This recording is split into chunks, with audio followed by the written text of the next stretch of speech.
Now we've got Pastor and Ohio County Commissioner Diana Crease talking about, what could she be talking about? Well, in this week's edition of Let's Get Horny for the End Times. I guess I kind of went ahead and spoiled it, so yeah, let's go ahead and have fun with this one. This is not just an Iranian strike. This is a network strike. This has ramifications across the Middle East and end time ramifications as well. But this is just, I believe, the beginning of the end. This signifies what we've known has been coming as believers. We see the signs of the times. We've seen the falling away. We've seen church leaders being attacked. We've seen persecution in America of the church that we've never really seen to this degree. And now Iran attacked Israel a year ago. We've seen all of these skirmishes happening, but Iran was never even considered in this debate or war. But if you read Ezekiel 37, you'll see Iran is talked about there, and that Iran comes in on the final scenes toward the end of what we call the beginning of a rapture and the end times, leading to us to the war of Armageddon. Destruction of everything. Screw God's creation.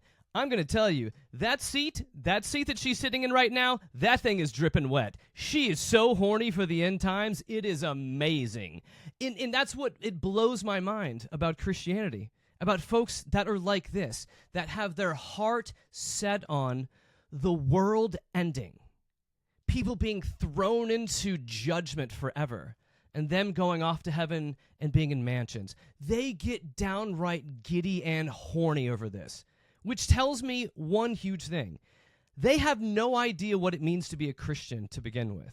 They have no idea what it means to need to love your neighbor, to be able to love your enemy, to be able to be compassionate, to help those that are in need. No. We see a war, and we're like, oh, baby, it's going to be a long, steamy night.